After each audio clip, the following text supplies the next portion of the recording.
Broad Street. Oh, it is that time again, Jay. We are back in. Look at, he couldn't be happier. He could not be happy. We back, baby. Ladies and gentlemen, welcome to the new program, Fly Eagles Fly Podcast. I am Corey Alexander, along with J-Bliss. We have realized we had to re-image our thing since we talked 99% about the Eagles. Why are we messing around with the other sports? Even though we love the Phillies, we love the Sixers, we love the Flyers, we do. Right. And Jay, you were very eloquent in your speaking of all the other teams, even though you could care less. I think I speak for most people in the city. You know what I mean? It's like I'm rocking with the Phillies. You know what I mean? They get me through like hard times throughout the summer or whatever. But it's all about them birds, baby. It's all about them birds. So welcome to the new relaunch of Fly Eagles Fly Podcast. Again, Corey and Jay here. We're going to help you out. We're on the vein of Broad Street Misery, of course, because we know, Jay, growing up the way that we grew up, it's really Broad Street Misery, even though we're enjoying some good times now. Right. But if it wasn't for the misery, it wouldn't make us who we are today. That's why we both made comedians, because of our misery, and we had to take it out on somebody. Right. Anyway, we've got a lot to cover tonight. Now, number one, as you remember, we're keeping the good stuff, which is, of course, the trivia question tonight. And we do have some new merchandise. So we got some new swag going on. Check out broadstreetmisery.com. We got a new t-shirt coming out with Go Birds, and the I is the actual Lombardi trophy from this past year, which is pretty awesome. Jay is suggesting we get two of them on there because I think that's right too. So we might have even some newer stuff. We're also going to have some Fly Eagles Fly podcast t-shirts and hoodies. So as throughout the year, we are always going to give you some great stuff, and you get the trivia, you get the merch. All right. So stay tuned. We're going to have that in a little bit. Jay, we got a lot to cover, my man. So let's get going. Let's get it. Let's get started. So let's get down to, let's clean out the locker here, Jay. We got to clean out everything because we're starting new. We got to put the new shoes in, the new jersey. So real fast, Hard Knocks is going to be following the NFC East in late fall. So for all you don't know, there's a Hard Knocks for training camp, which is the Bills right now. They also now have started many years ago the Hard Knocks during the season. This year it's going to be the NFC East. I'm pretty damn excited for that because Eagles have avoided Hard Knocks their entire career existence, and now we still don't get like everybody in our business. We kind of a little bit around, just a little bit. Get out our business. I think they knew they had to choose that once we won the Super Bowl. I think they were like, now that us in Washington are pretty relevant across the NFL, it's about as good a bet as you're going to do. Although I did like last year with Baltimore and Cincinnati because we beat their asses. So when they had to go through and show the Eagles highlights, that was pretty damn cool. Yeah. So there's the Hard Knocks. The other thing is a couple of little things from the way past days. This is the rumor. This is interesting that the league office is the one that pushed the Packers to propose the failed tush-push ban. Do you believe that? I do. So they found a patsy. Yeah, they had to go through the Packers because they don't, quote unquote, have an owner, right? So they have a representative because the public owns the team, right? So if you utilize them as the fall guy, then that's who, because otherwise you get one owner or two owners that's coming out saying, hey, ban and tush push, right? Right. So it's like you put it on the Packers and it's like no big deal. I have a friend of mine that's a Packers fan. I was like, dude, what's up with that? He's like, man, he was like, that's I mean, so he said we tried it. He said we tried to do it like 4 or 5 times in the season. He was like, that's nonsense. I was like, exactly. Yeah. But yeah. It's funny to me about the teams that did vote against it. Don't act like we don't have a list. Like, don't act like we don't have a list. So, I mean, it's funny that people try to ban it, and then I see teams still doing it, right? Or trying it, and it looks horrible. Terrible. I mean, it looks horrible. Terrible. It looks so bad when people try to do it. And I'm like, the quarterback's just running and just flopping his body into the line, and then somebody's just coming and pushing. I'm like, you're going to hurt your own quarterback, dude.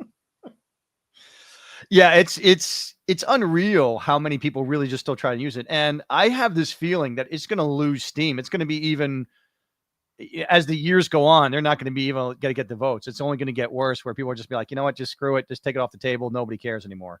Right. This was interesting too. the Eagles apparently called the Ravens in round 3 to trade up to get LSU offensive lineman Emory Jones, who it was supposed to go like late first, early second. Mm-hmm. Hey, Lisa, how's it going? All right. Now the party's starting. Yep. And I saw Little G, man. Thank you for tuning in. Good to have you. Ravens tried to trade up to get Emory Jones, so it didn't work, but Philly was at 96. Baltimore was at 91. Based on how the board was going to go, Jones was likely to be the target that they were trying to move up and get. But anyway, didn't happen. So I thought that was interesting. So that was the third round. They ended up getting Makuba in the third. Okay. Yeah. So they took him. So, yeah, I mean, I'm sure they loved him and all. Oh, no, they got the second round. I'm sorry. The second round is who they got, Andrew, the safety. It was the third round they dropped out of when they didn't get Emory Jones. That's what it was. They didn't get Emory Jones. They decided to drop out in the fourth round. That's what it was. All right. And then they ended up going with Ty Robinson, right? Correct. There you go. That's what it is. Okay. All right. Joe Douglas is back. New senior advisor. All pretty good. Jalen Hurts just got some amazing stats. It's unbelievable. So since he became a full-time starter, he's had 33 games with a passer rating of at least 100. Mm-hmm. Only 4 other QBs have had more: Josh Allen, Joe Burrow, Patrick Mahomes, Jared Goff. Amazing stuff. Yep. Jared Goff already has 24 games in which he's completed at least 70% of his passes. 24 games. The only person, that's a franchise record, by the way, and it's 7 more than Donovan had in 158 starts. Yeah. That's crazy stuff. By the way, he's the only quarterback drafted since 2018 to win a Super Bowl. Wow. Because Mahomes was the year before. Right. Okay. How crazy is that? I wonder what it would be if they didn't have Mahomes in there, though.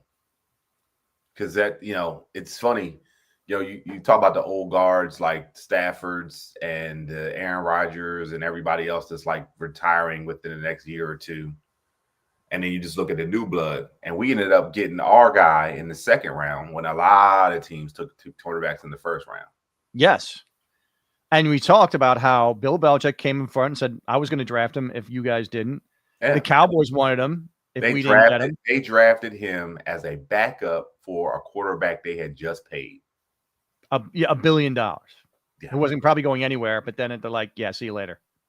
I mean, part of that I still kind of wrap my mind around what really messed up Carson Wentz. But the more I hear the stories, it was more him than it was the team.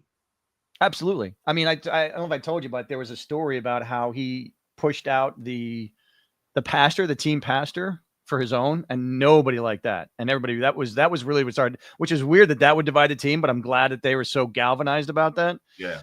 But it was all kinds of stuff that I think Carson was rubbing a lot of people the wrong way. And that was eventually just his ouster. Yeah. Here's another interesting fact. None of the Eagles' 11 defensive starters in the Super Bowl 2 years ago are still on the roster. Right. None. We have the youngest defense in the league. That's great. Linval Joseph, Fletcher Cox, Javon Hargrave, Josh Sweat, Hassan Reddick, TJ Edwards, Avonte Maddox, James Bradbury, Darius Slay, Marcus Epps, and CJ Gardner-Johnson. Yeah. None are left from 2 years ago. That's insane. Yeah. And mind you, we still are going to be a top 10 defense. I know. Absolutely. So, I mean, you talk about a turnaround in 2 years. You turn around in 2 years with your whole defense, and you got the youngest defense right now. So, the sky is the limit right now. Yeah, I so believe that. Yeah. By the way, speaking of Makuba, he this was one of the scouts said, I really love the Eagles pick there. It might have been a little sooner than I would have taken him, but he loves his football IQ and says he's got a smaller frame for safety, which is probably the only reason he was going to go lower than he was. But his football IQ is off the charts, and he will eventually win over the fans. So that's always great stuff. Nice. Here's the scary part. Mm-hmm. Ray Rhodes has won as many Coach of the Year awards as Eagles head coach Andy Reid, Doug Peterson, and Nick Sirianni combined. Wow. Which is none. Right. Yeah. Yeah.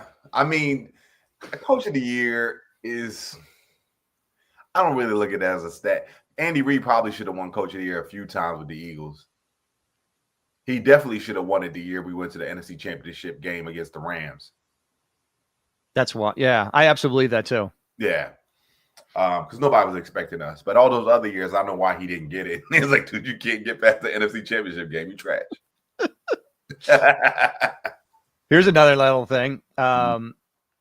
Williams' contract with the Patriots when he left us. Yeah. $26 million a year. The most Tom Brady ever averaged as a contract with the Patriots was $25 million a year. So he's making more money than Tom Brady made ever in his career with the Patriots. Well, Tom he always wanted to keep talent around him, right? True. And the funny thing about it was they never had a big name, except for when they had Randy Moss, and that was the year they lost. Yeah. They've always had nobodies. That's so true. That they had to scrim somewhere, but I also believe too that there's always this rumor that it was Nike and some other company that basically paid the underbelly of his salary through exorbitant endorsements, and that's how they made it up. So Patriots paid them on the side, who then in turn paid Brady like an exorbitant contract. I mean, it could be. The funny thing about it is if you're a great athlete, like Shedeur Sanders, for instance, right? He's going to make way more money in endorsements than he will make playing football. Yeah, I believe so too. I think you're right. I mean, if I can find a way, if I can make more money doing this podcast than I do telling jokes, who cares? You know what I mean? That ain't happening. No. Who cares? You know what I mean? So, Eagles offensive linemen since 1960 have made 48 Pro Bowls. More than half of them have been coached by Jeff Stoutland. Amazing. By the way, Eagles have won more playoff games under Nick Sirianni than they won during the 39 years from 1961 through 1999. That's crazy. Unreal. That is crazy. That's where misery comes from. What's that? That's where that misery comes from.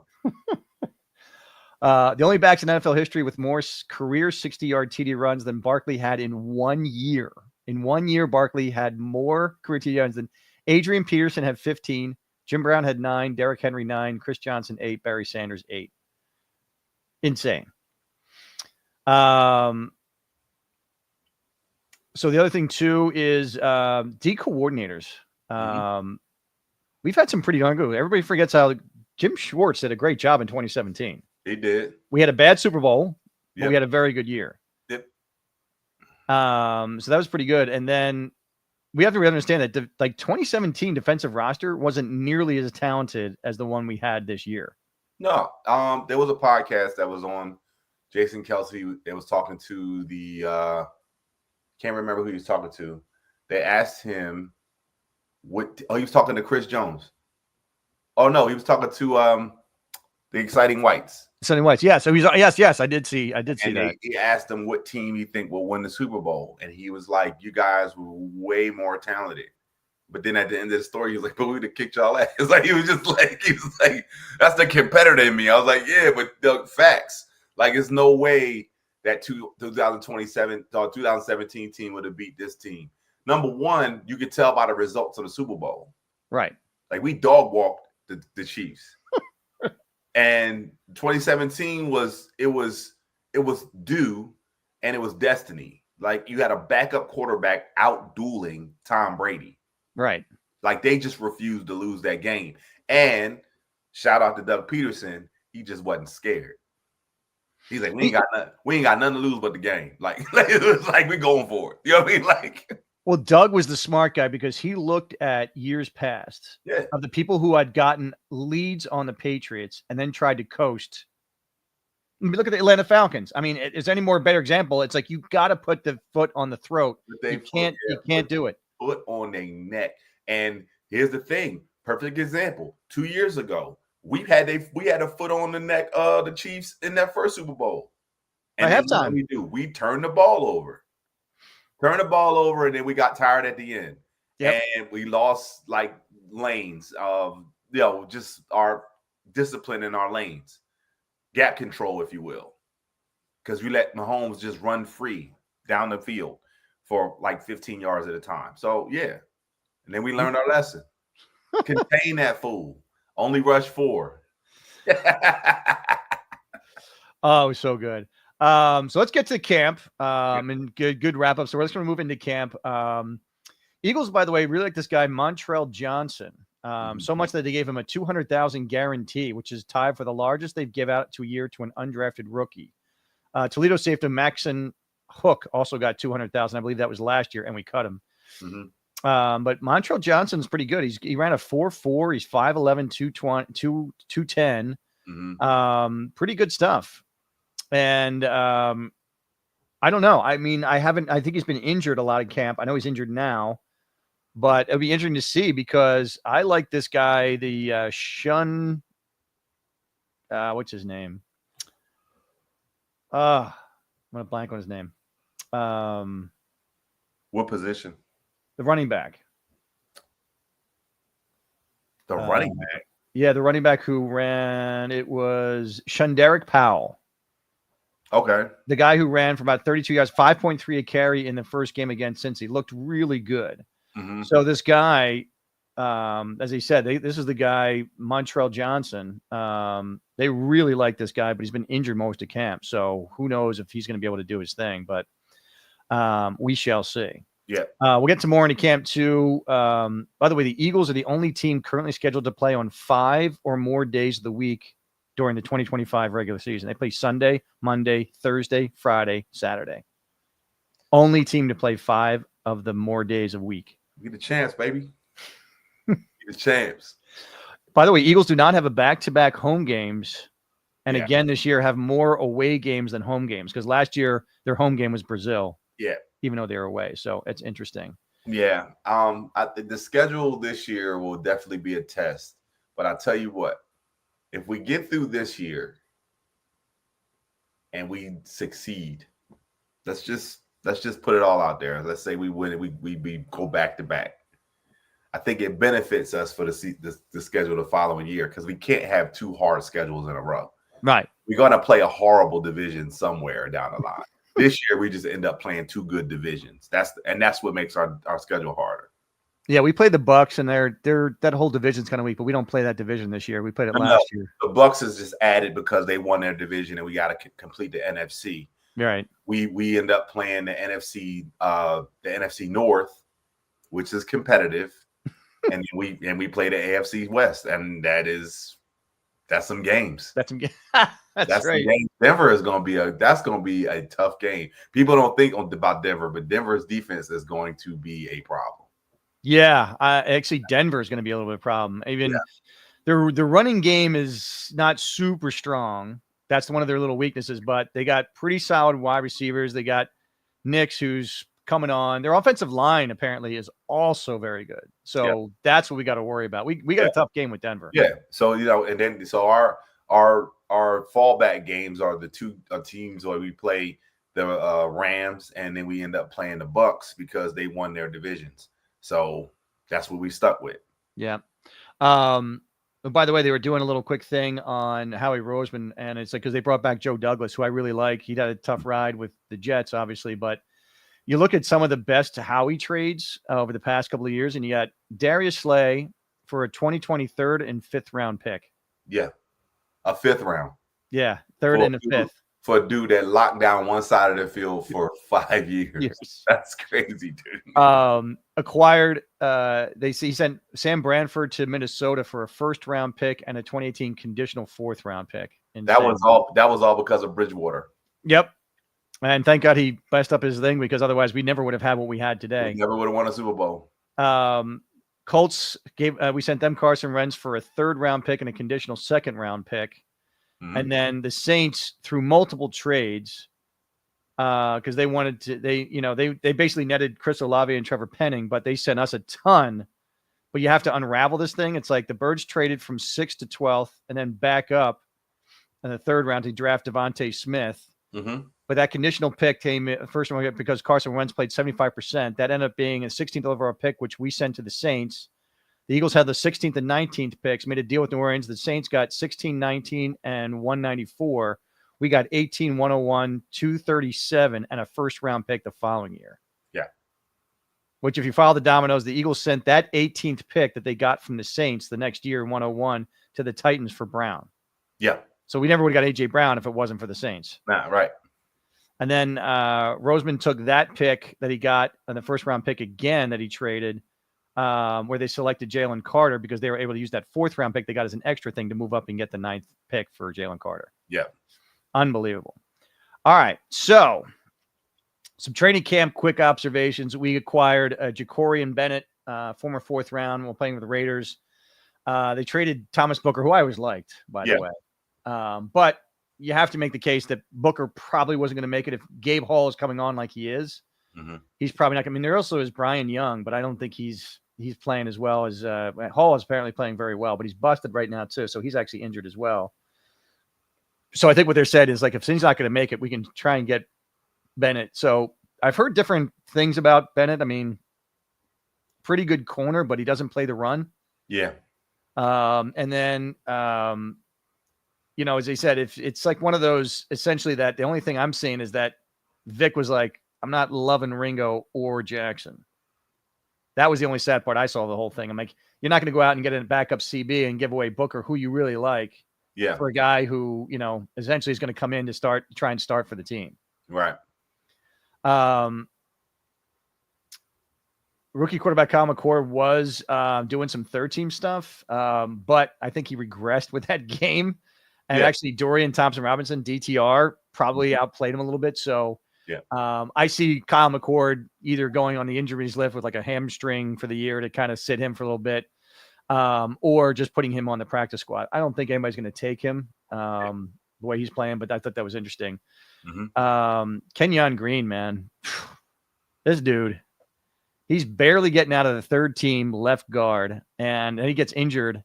Yeah. You kind of wonder, like, if they could have picked anybody. This was kind of like, when we picked Kiko Alonso. Like, you could have had anybody you want on the entire team, and you're picking Kiko. Yeah. I don't know if they had a whole lot of stuff that they could choose from, but I don't know if this was the smartest choice. He just seems like he's just done. Yeah. I mean, I know when they start talking about the injury and then offensive line and stuff like that and what was happening, I know there's going to be a lot of free agents out there. So there's going to be people we can pick up and replace for the mistakes that we make. You know what I mean? Right. We just can't make the big ones. You know what I mean? We can't make the big mistakes. Like we can't miss on a Makuba. Right. We can't miss on and like Keely Ringo, right? People are like all bail. Oh, Keely, he's not going to be able to do it. He's not going to be able to do it. Well, it's like you got to keep putting the kid out there. You just have to. Right. Like the thing about it is he's always been the benefit. He has always had the benefit of being on the bench. And if he wasn't playing well, they just put Slay back in, or he covered for Slay for a series or two, and he's back. Then Slay's back in the game. Right. Like, dude, you gotta put him out there. If you put him out there, he's gonna learn from his mistakes. He's not gonna be Jalen Mills. He ain't gonna keep getting burnt over and over and over again. Right. They're gonna make adjustments. You understand what I'm saying? It's like if you know this dude has a propensity to get beat, you just roll the coverage that way. You know what I mean? And then you probably put some more pressure on other people. Maybe you have to send the blitz more. There's a lot of different things you can do to make up for it. You know what I mean? But I'll tell you one thing. If that defensive line beast out like it's supposed to beast out, I don't give a damn if you got Ringo Keeley back there. I don't give a damn. You can have Ringo. I don't give a damn what his name is. He's gonna be straight. You understand what I'm saying? So you can have Ringo Starr out there and still have it. Anybody out there, you know what I'm saying? You can put bingo, bango, bongo out there. I don't give a damn. Like it don't matter after a while. It's like, I mean, yeah, he took a bad angle on the Jamar Chase situation, and Rick Fangio said it perfectly. I don't care that he caught the ball, and that's all. We talked about it last year. We talked about us having Sheldon Brown and Alito Shepherd. The benefit about Sheldon Brown and Alito Shepherd, them brothers was there. I don't give a, you go catch the ball, but that dude is right on your back. Like they be like, did you catch it? Did you? Like, you know what I mean? Like I've never seen those dudes get burnt. They never got burnt. As small as they were, they never got burnt. Right. And that's a lot to do with Jim Johnson, the way he set up the defense. But and the other part too is, ask Reggie Bush if he thought Sheldon Brown would show up at the right time. Yeah. It looks like Shipley's going to be the backup, and very well so, to Barkley. Yeah, I don't know. I still think AJ Dillon's going to get. You still think AJ's going to ball out and he's going to move up to 2? AJ is the same body type as Saquon. I just think that it's been a year, And I think his conditioning got to get where it needs to be. Okay. And here's the thing. I don't know what Shipley's like blocking. I haven't seen it much. He's not great. So I know last camp last year, Yeah. the reason that he was never going to supplant Gainwell is because he was not the best blitz picker-upper. Yeah.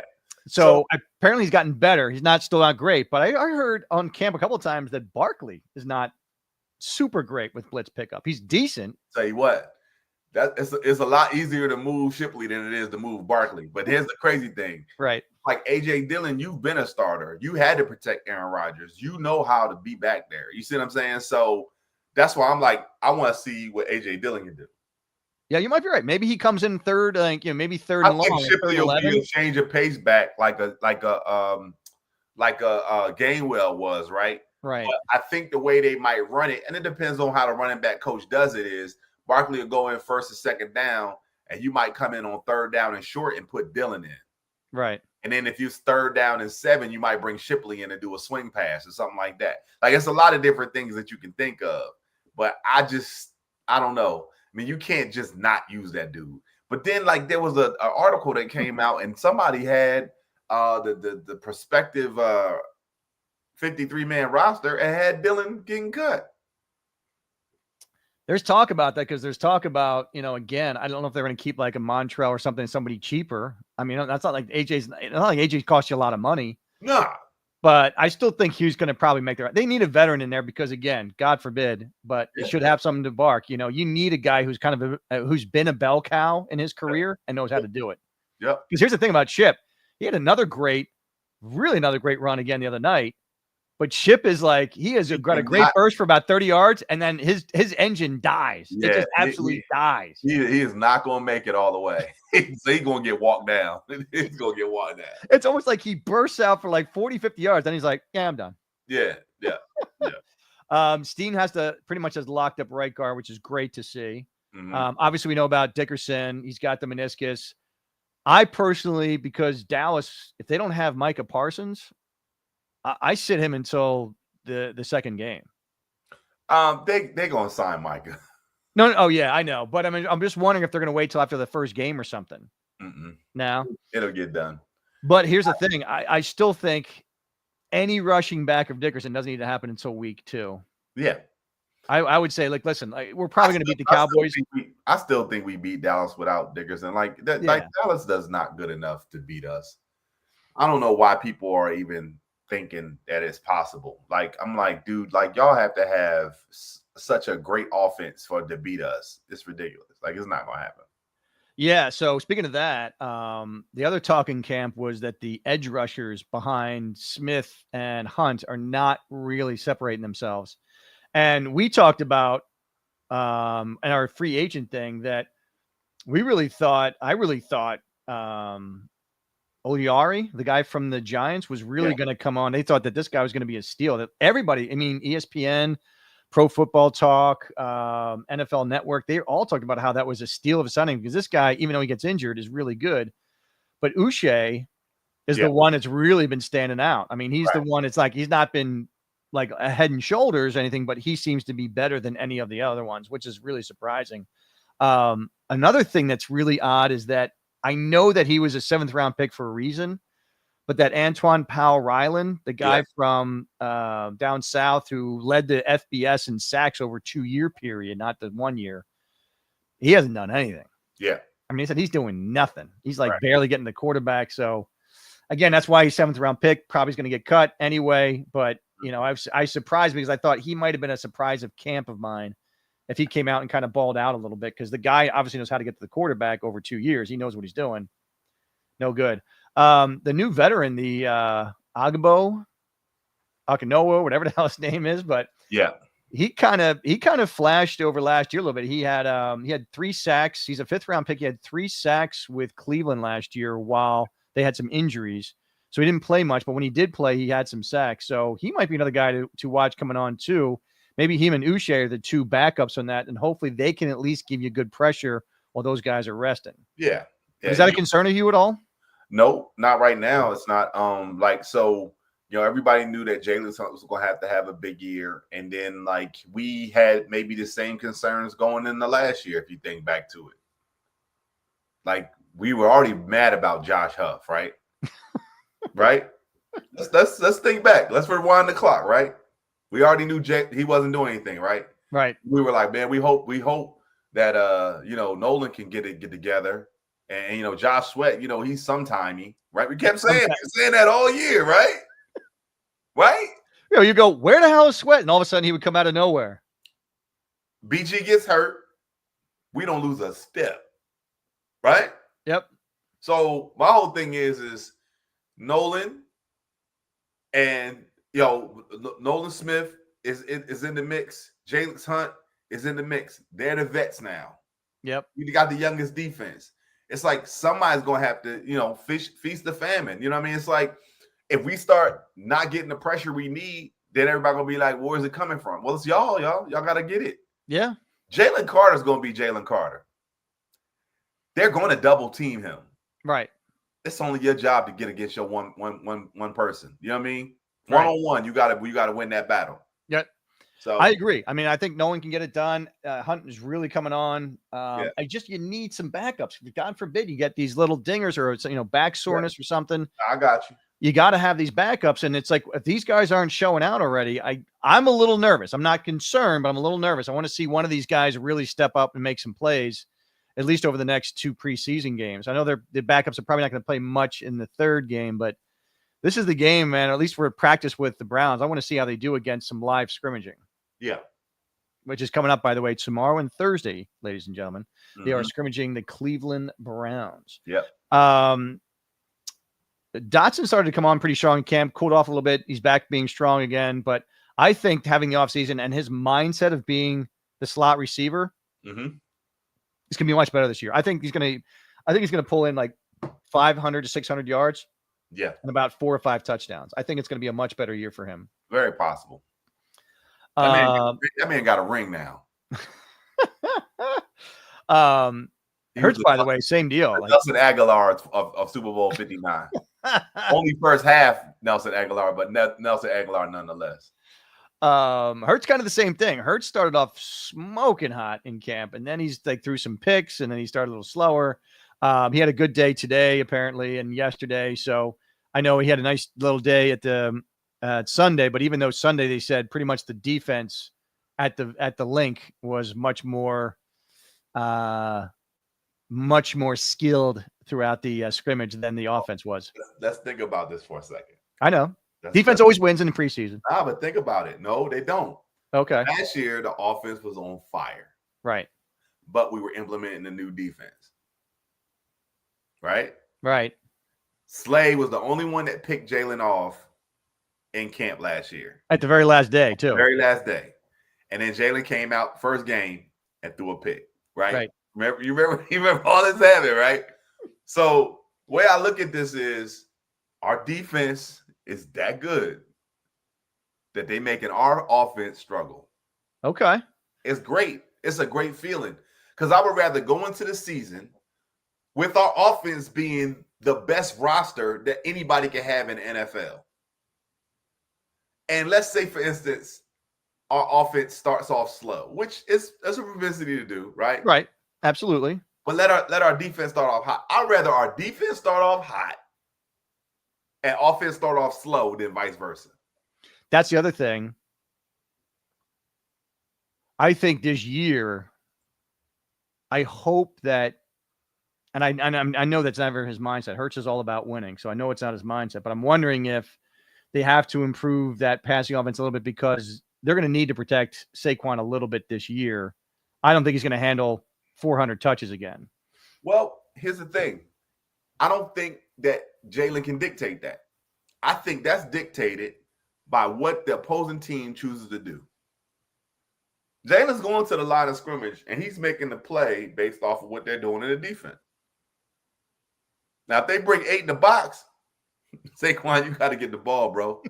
Like, it is what it is. Like, yo, we toss it into the outside, and we go see if our offensive line can match these dummies up. Like, that's just what it is. But if he comes to the line of scrimmage and he sees man-to-man coverage, Oh, y'all man to man? AJ. Yeah, you ever see that when he does that? Yeah. He does the little. Yeah, we going up top, baby. You know what I mean? Play action and go. So when he stands back there now, when I see my quarterback standing back there, realizing what this defense is doing, I'm like, all right, this is the first down. I mean, we looked at all playoffs. I mean, that's just what he did. He just looked and see what they did, and he was like, all right, come on in motion. We running this. Let's go. You know what I mean? And so I mean, Saquon getting the ball or touching the ball that many times, you know, Saquon can go like this if he's feeling tired, but it's still going to be the same result. Yeah. Run the ball. If they choose to stop the run, we're going to run the ball. And if they choose to go man to man, we passing it. Yeah. I feel that, you know, Patullo is going to be looking at all those kinds of things. He's not going to want to overpass it. But I hope that he's still putting his little squeeze on this so that if that comes to a time where he's going to line of scrimmage, he's got the different plays in his head, passing wise, that are different than what Kellen Moore had. Because Kellen Moore, again, I think we always talked about this. He had a nice year. He didn't have a great year. He had a very nice year. He utilized the benefit of the run game. Right. Kellen Moore did what Baltimore should have done. And relied more on Derrick Henry. Utilize Saquon like we only going to have him for 1 year. Right. That's what they did. They're like, yo, man, what if he get hurt and we can't use him? Let's use him now, man. Let's just use it up. You know what I'm saying? And that's how you're supposed to do it. Couple other things. Cooks was coming on strong as the fourth receiver, 6'4", 215. Really like this guy, but he got hurt. Mm-hmm. So I don't know how that's going to work out. The guy Munden was flashing a lot in camp, but then he was terrible in the game. Yeah, he did not have a good game at all. But this guy's from Alabama, so he knows his stuff. And I think we're eventually going to have some guys that are being pretty good in there. But that linebacking group is very strong right now. Very strong. So what do you think about Dean? Do you think Dean's job is in trouble? I think hear it, like, because the way they talking about, matter of fact, hold on, reverse. Trotter? No, you're talking about the Munden guy, the guy they drafted in the 5th round. No, you talking about the defensive ends. They might move Jihad over there. Oh yeah. I was like, forgot about that. This dude is causing problems. That's the reason Landon got hurt. He the reason Landon got hurt. Yeah, he did push him down. Yeah, so I'm like, yo. Landon Dickerson's like, whoa, we forgot to talk about the #1 draft pick, dude. That's a wild dog out there on the field, man. Somebody, who dog is loose? Somebody, they like, yo, get your dog, man. That's what they're going to be saying about Jihad. They're going to let him on the field. Everybody going to be like, stop playing, man. Get your dog, man. Be like, yo, where's your leash? It's a leash law here in the lane. Man, whose dog is loose, man? Get your leash, man. Yeah. That's a fine. That's a $300 fine. No law. Yeah. No and look, and then Jalen Cardinal goes like, he don't bite. Don't worry about it. He don't bite. He don't care because he's on the sideline. Exactly. But yeah, Munden's out there pretty good, but Jihad for sure, is going to be part of that whole thing. But remember what he said. I mean, Vic's really like, I really want this guy to sit in those coverages that I need him to do. Yeah. So he will be there, sure, for time to time. But I'm talking about consistently off the edge. We got to make sure that, God forbid, we have to put Jihad in there. Yeah. I think Dean comes back after I think he goes on the pup. He comes back week 6. Yeah. I really think, because Vic is a big linebacker guy. Mm-hmm.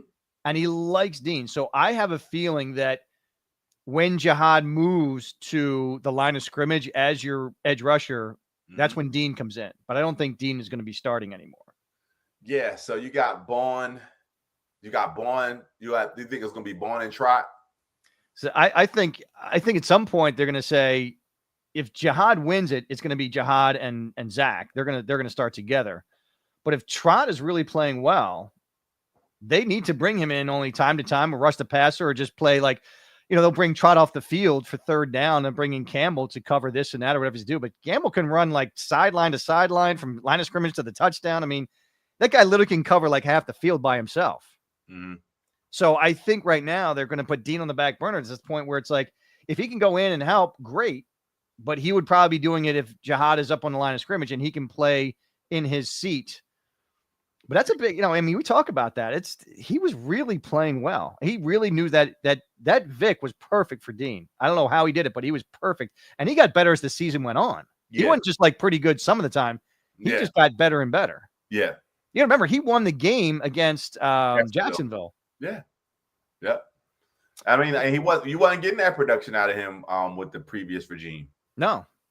And that's what Vic is so good at. Calling him a bust. We were close to calling him a bust. Yeah, you and I were starting last year before that season started. Like, we don't know if Vic's going to even use this guy because he was terrible. Right. And that's the thing about Vic, which makes him so good. He knew right from the jump. He knows from the jump if he's got the right people. And he knew from the jump that Huff wasn't his guy. Yeah. Right from the jump. So he knew from the jump, I think, that Dean was his guy. He just got to get him there. Yeah. Another one who's quiet at camp, which I was really disappointed about, speaking of the Bulldogs and all that stuff, is Lewis Seen. This guy was a monster in college. Yeah. And he had that one injury, and they said he's just been hesitant ever since that injury, and he's been really quiet in camp. I thought he would maybe flash a little bit because we're looking for safeties. Nothing. Nobody's stepping up for that safety spot, man. Yeah, I mean, Brown looks good, Makuba looks good, but everybody looks good, but never looks great. So we need somebody who looks great. But we don't have the mouth from the South. No more CJG. Listen, man. The more I think about that situation, and I mean, I don't mean to ruffle no feathers or nothing, man, but I just don't think he was controllable. I think he was just a loose cannon. And I just think like all his antics in his mouth and the locker room, he was just like that wild dude. Like everybody be like, yo, like what, dude, like get your cousin. Like, what's up with your man? Like, he just didn't fit the culture. You know what I'm saying? Like, he was just doing his own thing. Like, he didn't give a damn. You know what I mean? It was always like if you're at a party, arguing. Like, who brought that guy? Yeah, like, yeah. And then, and I look back at the Super Bowl and I'm like, yeah, you the reason they scored. Like, he had a shutout going. Yeah, he was back covering Worthy twice. Yeah. I was just like, yeah, man. Like, I mean, I don't know. Like I say, thank you for, being the integral part that you were, but you caused more headaches throughout the season than big plays. Well, I told you in camp, AJ Brown left the field. Like, I'm not going back on the field if he's still on there. Like, AJ Brown was just tired of his shit. And this is in camp last year. This is not even like regular season. Yeah, nobody's talking about it. But like my whole thing is like, dude, when you get older, like, right, you're still a young guy. You know what I'm saying? When he gets older, he'll sit back and go, yeah, that was me. You know what it reminds me of? Vernon Maxwell. Oh, yeah. Mad Max. Vernon Maxwell. Vernon Maxwell right now, if you listen to him right now, he like, man, I was dumb as hell when I was young. You know what I'm saying? Like, that's what he's going to have one of those realizations. Like, he messed up. He could have been in a situation that could have led him to be on a dynasty type situation. But you and your ego and your mouth and your behavior caused them to be like, you're not a good fit. Well, I think you saw like the obviously demeanor of Cooper and Quinion and Reed. Like, you see those guys are very quiet. They talk a little trash, but they're quiet, but they handle their business. Yeah. Whereas CJG's, it's just nonstop. And I think at some point, those guys were all kind of like, he's funny, we like him. But I'm sure they kind of went to him like, if he wasn't around, would you miss him? They'd probably be like, I ain't going to miss him. Think about the last safety that won the Super Bowl for the Eagles. We talk about Michael Jenkins. Right. That dude was business. He all was business. Leader. Well, that's why he did this when he scored touchdowns. That dude was a leader. That dude was just a leader of men. Right. And you want that. You can't have your safety be the most loose. Your safety got to be the most. He can't be the loose cannon. Well, they say up the gut. I mean, and you got your tackles, linebacker, middle linebacker, and safety. Like, right up the gut, you got to have those as the most smartest and disciplined players. Yeah. Anyway, let's get to the game. Let's talk about Tanner McKee, man. Good Lord, this guy. We're about to get a check. Yeah. They might as well call him CTC, baby. CTC, cut the check. That's right. And here's the thing, everybody's like, well, it's preseason. Yeah, but he was playing against the first team defense of the Bengals, and he was playing with second team people. And we've already seen him play with the first team last year. He played Dallas. He played the Giants too. Yeah, he killed Dallas though. He killed Dallas, and he killed the Giants. Yeah. He's a solid guy. And I think he's going to definitely hopefully be around another year. I know that everybody's talking about would you trade him. I don't see you ever trading this guy this year, because if Hurts gets hurt at all, you need Tanner McKee to come in. First round pick to trade that dude. Oh, yeah. And he's going to get it next year. I mean, this guy is utterly fantastic. And he's just so poised. He knows where he's going with the ball. Mm-hmm. And he only made like 2 or 3 throws that I was like a little cringe. But other than that, he's amazing. Yep. The O-line was pretty good. He wasn't great, but Steen seems very solid. I mean, that offensive line against their number ones, yeah, it was good. Yeah, it was good. Yeah, for what we had to do. I was like, dude, I said, wait a minute, because I was looking at the game. I was like, wait a minute, is that your number one defense? Like, they were like, yeah. I was like, that's the one y'all starting with, like in the season. Like, I was like, and we're still going up and down the field on you. I know. I'm like, what the hell, dude? And they was like, oh, we scored. I'm like, yeah, that's not even our defense, though. They was like, I was. That's bad. The other thing is, I don't know if we're going to carry 3 tight ends, but if we do, there's nobody really standing out. I mean, they said the Granson guy is probably the most standing out, but he's not a blocker. Yeah, but they're going to have to get 3 because, I mean, it's inevitable that Dallas Goedert is going to be hurt. Yeah. He's going to miss some games. I think it was like just it's weird and uncanny how him and Avonte Maddox would room together. Like they used to be roommates. And they just stay hurt. Like they just both stay hurt. I don't know if it's the water. I don't know what it is. But it's just like, dude, like I think if Dallas Goedert plays all games this season without being hurt, I would be shocked. I'd be shocked too. And if he doesn't come away with like 900 yards and like 8 touchdowns, if he's playing healthy all those games, that would also be a shock to me. Because it's like this guy's been hyped up since the day he was drafted. And he's never reached his potential because he always gets hurt. Yeah. And I mean, Grant Calcaterra is a good backup, and he does have some big plays when time comes to we ask for him to do things. But we are looking for that next person, you know what I mean? But right, you never know, man. I mean, things happen for a reason, you mess around and somebody might get cut, and they'd be like, you know what, that tight end's out there. Let's go get him too. Yeah. So I thought the O-line was pretty good. Shipley looked great. Steen seems solid. The tight ends again not standing up, but Wilson and Cooper both played well. That Darius Cooper, that guy's coming on. He got to change his number though. 41 is the worst. Awful. Like, dude, he's a fullback. I'm like, dude, I'm like, nobody's gonna remember you, dude. Like, where's 14? Who has 14? Like, go get this man a number. I think Gainwell had 14. It's got to be open now. It's definitely open. The backup running backs again. That Shunderick Powell, I really liked the way that he looked. DTR again was okay. McCord was awful. Dotson looked great for the little time that he was in there. Mm-hmm. On the defensive side, obviously they looked decent other than Ringo, because after they gave up some stuff to the first team, they really didn't do that badly until like the fourth quarter when like the third and fourth string were in there. Then they started giving up stuff. But the second and third string did pretty well through that couple of quarters until the very end. Again, Trotz and Sam look great. The linebacker stuff. Ty Robinson looked very good. Didn't look some good in other stuff. He was kind of hot and cold, but he looks like he's ready to go. Eli Ricks wasn't so great on that game, and neither was Seen. Seen was not good either. So the linebackers, though, the Gant and Johnson both look pretty good. Like Patrick Johnson. Yeah. That guy does nothing but make plays every time he comes out of here in preseason. I know it's preseason. Yeah. The guy's always making plays. You got to find a guy. You got to find a way for him on the team. You want to be on tape doing something, though. Right. You know what I mean? The open practice again, Dickerson got hurt, which sucks, but thank God he's only week to week, which is good. But it's weird. It's that the D, like, they really did well on Sunday night. They said Lane Johnson gave up like a sack. Yeah. I forget who it was, but even like Lane was kind of like, whoa, and that guy went right by him. So I didn't say who it was. Mm-hmm. But the offense just seemed a little off a little bit, but they did have Smith had a nice TD. They got some short work in, which was good, but the D was getting consistent pressure all day is what I read. I don't know about you. That's good, man. That's good. That's what I'm looking forward to. Like, I want to see Dak running that first game. Yeah.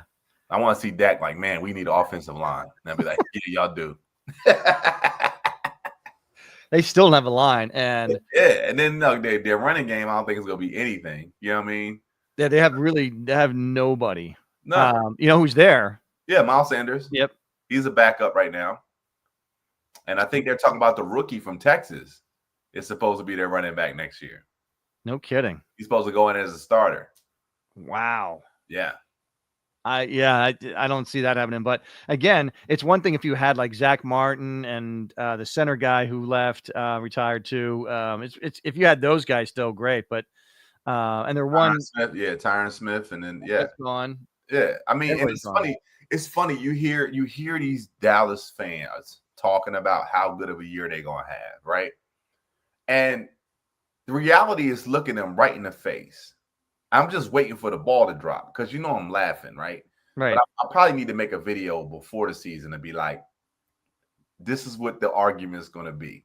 Because right now, y'all sound like y'all about to be great. And you not. Like, we know y'all not. Your head coach, the one y'all just hired, the one that y'all singing his praises, I like what he's doing in camp. That just sounds stupid. This man has never been a part of a winning franchise. As a coordinator. Any team he was a coordinator, they had a losing record. So how you think he gonna come to Dallas and y'all gonna compete? Mind you, you still got a tough schedule, and you might be third best in the division. And you gotta play those teams that are above you twice. Right. Stop it. Y'all not even getting to 10 games. Y'all not even going to win 10 games this season. How about Dax to the Rams president? We'll see you in the NFC Championship. That's what I'm saying. Like Dallas, like you really think Dallas is going to beat Detroit, beat the Packers, beat the Bears, beat the Vikings. All four, right? Maybe you win 2 of them, maybe 3. No, maybe 2. And then you're going to go to the West and you're going to beat the Chiefs. You're going to beat the Denver Broncos. You're going to beat the Chargers and the Raiders. You might win one of those. Stop it. By week 8, y'all going to be like, man, Jerry, I don't want to hear that. That's not what y'all was just saying. Somebody put a video up talking about we neck and neck with the Eagles. Where? By the way, you realize they got $60 million a year in Dax, $35 million a year in Lamb, and they're going to have probably $45 million a year in Micah. Yeah, dude, you're like a third of the money is going to 3 people in your roster. Good, y'all should have paid them 2 years ago. I know, but I don't know how they afford what they have afford now. Because Jerry Jones is an idiot. But how do they afford it? Michael Parsons Ben should have had his Michael Parsons should only be getting $35 million a year. Because if you'd have signed him when that was the market rate, you wouldn't even be worried about 45. Oh, unbelievable. They did a thing on the future teams. Who has the future best roster between now and 3 years from now? Yeah. ESPN did. They had Eagles at number 1. Absolutely. And he said, if we look at their top 12 defensive players, starting lineups for both the base and the nickel, the Eagles project to have the NFL's youngest defense this season. Yeah. Who's the only starter over the age of 26? Only starter over the age of 26. Our old man on the defense has to be. Our old man on the defense. Who's the oldest man on the defense? Huh? Yeah, who's the oldest man on the defense? Oldest man on the defense has to be. It has to be Zach Bond. That is correct. He's 27. Yeah. Yeah, it got to be Zach Bond. Everybody else is young. He played 4 years. Everybody else is right off the Similac, baby. We got a young ass defense. Yeah, he played 4 years with the Saints, so that's his year now. All them jokers that's on the defense don't even know what the yellow pages are. Jokers is young, man. They said to keep them young, what's the most shocking moment that's going to happen with this team in the next 3 years? And they said probably in a year or two they're trading AJ Brown.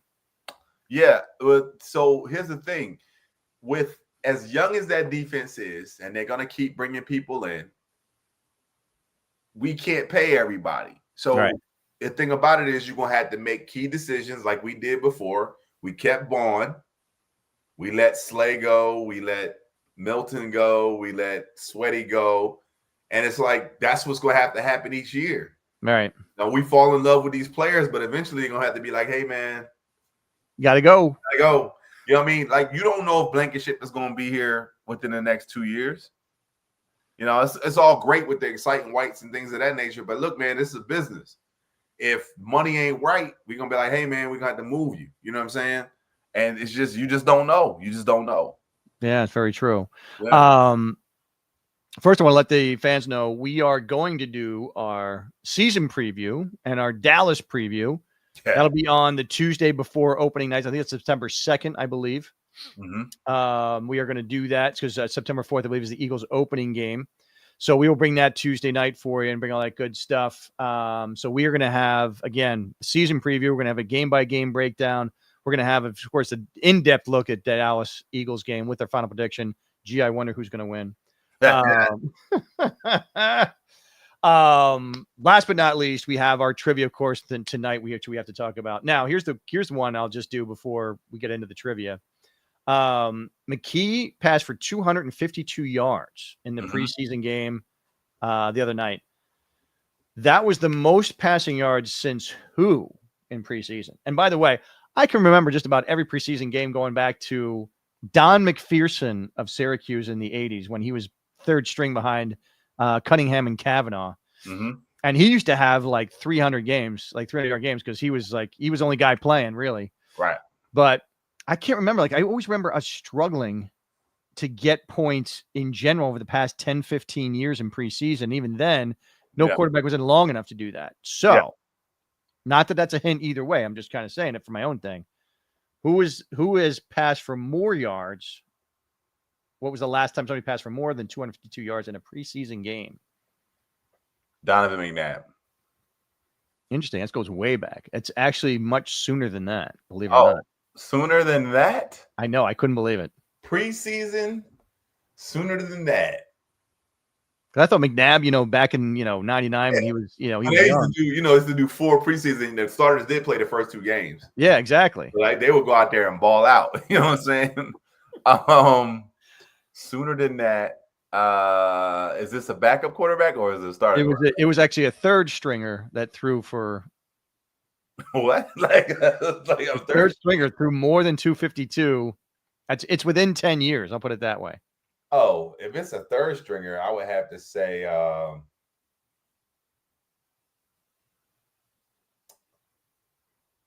don't know. Was it what's your boy name?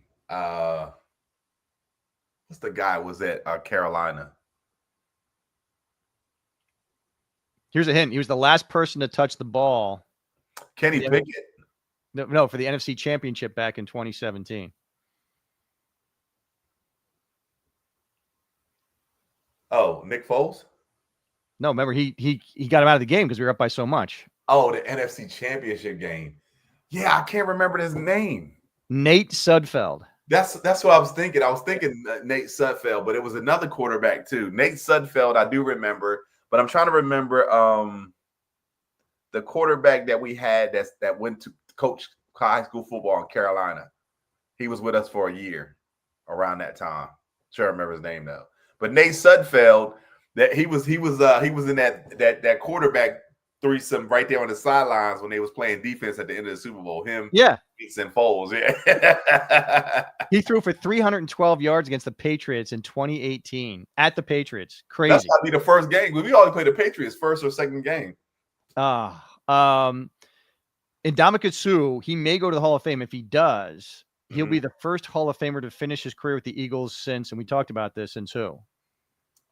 Face Hall of Famer to finish with the Eagles since. Who do we say was a Hall of Famer that finished with the Eagles? He's the last. This guy's the last guy to finish his career with the Eagles, and then went on to the Hall of Fame. And when went to the Hall of Fame? He played his last game with us. With the Eagles. I know we did talk about this, and my memory is drawing a blank. Chicago Bears. Oh, it wasn't Singletary. It was the other guy. It was if I hit your car, what happens to it? Yeah, Richard Dent. There you go. With the Vet in 1997. Here's the two Hall of Famers receivers also finished their career with the Eagles. James Lofton in 1993 and Art Monk in 95. There's another trivia too. Lofton and Monk. We also have a shirt for the prize tonight. We have, again, the Eagles shirt, and we also have a Dallas Sucks shirt for a prize tonight. So nice. Here's the trivia question for the night. That's a nice shirt, dude. That is a nice shirt. That is worth winning, folks. I couldn't wear that, though. Because of the star, man. I'm not putting that star on my body, man. That's a funny shirt, though. There are only 2 NFL franchises that have never changed their logo. Yeah. Who are they? Now, don't say it. Okay. The other one is this is just a side one, but I'm going to do one at the end too. The only Eagle with a pick 6 in consecutive seasons over the last 9 years is who? Remember, it can't be CJ because he wasn't here 2 years ago. Right. This is the only Eagle with a pick 6 in consecutive seasons of the last 9 years. I'll give it to you. Alex Singleton, the linebacker. What? He had back-to-back years of pick 6s. So you trying to tell me Slay didn't have back-to-back years with pick 6s? He did not. Had a year where he did not do a pick 6. Wow. Yeah.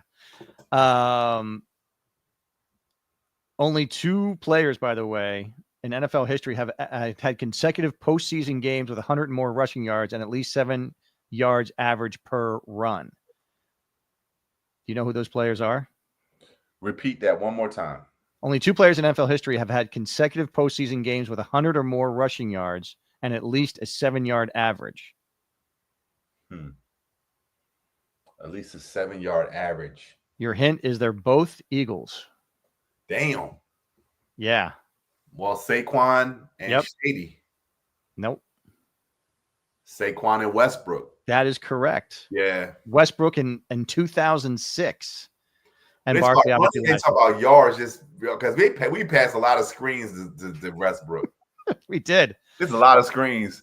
But that was legit. Like, he ran 7 yards, man. He had some big. He had 20 times for 141 yards in a win over the Giants. Then he ran 13 times for 116 yards against the Saints. That's the one we lost. Remember? Right. Okay. So, by the way, you know who caught Jalen Hurts' first TD pass ever? And his first start. Yeah. I just saw a highlight of that. It's not a big name. He was kind of a big deal when we had him. Wait a minute. Was it Alshon? That was correct. Alshon Jeffrey. Yeah, Alshon. I was looking at a different highlight. Okay, yeah. Alshon Jeffrey. Yep. Alshon did get the first one. Yep. He was wearing number 2 at the time. Jalen was. Just so you know, Chris T. Jones, 1996, 1995, and Todd Stinkston. So Chris Jones had 103 yards receiving to Washington, and then Pinkston had 121 yards in a loss to the Niners. So they were 2 different Eagles that had 103 yards, right? Over 100 yards receiving. In between, the Eagles played 122 consecutive games without a wide receiver drafted by the Eagles having 100 yards. Yeah. Yeah, that's what we're going through those years, man. A lot of bad times. And we got Deshaun Jackson and Jeremy Maclin, and when everything started turning around, you know what I mean? Everybody forget about Jeremy Maclin. Jeremy Maclin was that dude, man. Oh, he was. Absolutely was. McNabb and Jim Kelly, the only quarterbacks in NFL history to win 9 or more playoff games without winning a Super Bowl. Yeah. That's a bummer. That should have been different. That should have been different. The last Hall of Fame to complete a pass as an Eagle. The last Hall of Famer to complete a pass as an Eagle. Last Hall of Famer to complete a pass as an Eagle would be. I'll give you a huge hint. It was not a quarterback. I don't know. Harold Carmichael, who went 1 for 4 passing in his career, but had it with a 45-yard TD pass to Quick and a loss to the Colts at the Vet in 1983. That's crazy. Isn't that crazy? That is. 2 players who had 100 career sacks recorded their final sack while playing with the Eagles. One is Richard Dent, of course. The other was Greg Townsend. Wow. He had 100 or more career sacks and played his final game with the Eagles. That's nuts. Mm-hmm. What Eagle has the most rushing yards that never played for another team? Which Eagle had the most rushing yards that never played for another team? Most rushing yards never played for another team. Wilbur Montgomery? No, he played for one other team when he left. Yeah, he did leave. Westbrook. No, Westbrook. He played. Who did he play with? He went 1 year with somebody else. I forget who it was. Yeah, I know Deuce went somewhere else. Shady. All those guys went somewhere else. Yeah, they all went somewhere else. Yeah, I don't know. Anthony Toney has the most amongst running backs with 2,294 yards who never played for another team. I would have never got that one. You know what's funny? Mm-hmm. I was watching an old Eagles game. Mm-hmm. Eagles Seahawks opening game 1989, which was a fun game to watch, by the way. Kelly Stauffer came in relief of Dave Craig. They showed his rating. He had an 85 rating, which was 4th best over the past 4 years. They said in 4 years who that Kelly Stauffer had an 85 rating, which was 4th best in the league at that time.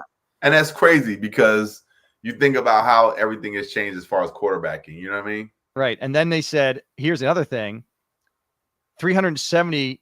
He passed for 370 yards one time, which was the single highest one-game yardage by a rookie QB. Today, he wouldn't be even in the top 25. Nope. Insane. Yep. The NFL record for most consecutive 100 yards rushing is 14, held by 14 consecutive 100 yards rushing games.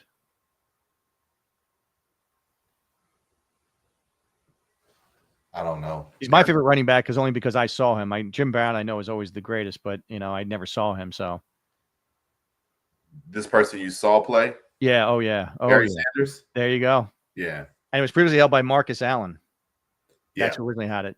Yeah. So again, tonight is trivia question. Just remember, there are 2 franchises that have never changed their logo since the day they started their franchise. Who are those 2 teams? If you get that, we have the merchandise for you. We have Eagles merchandise like Eagles Fly podcast stuff. We've got all kinds of good stuff. We got obviously the Dallas LOL t-shirt, which I absolutely love. That is hysterical. We got all kinds of good stuff. So keep tuning in to here at Eagles Fly podcast on the Broad Street Misery Network. Again, catch us we're now on Apple, iTunes, Spotify. We are on X. We are on Facebook, Instagram, TikTok, and YouTube. We're going to have clips out there all over the place. So keep following us. We're going to be here all season long. We'll be every Tuesday night, 9 o'clock. We're not going to be here next year, but we're going to come back for our preview one again, September 2nd, 9 o'clock Eastern Standard Time. And we'll be here all season long up to the glorious end of another back-to-back Super Bowl win. As always, I am Corey Alexander, and with me is JBliss. And we will catch you guys on September 2nd. Have a good night. All right.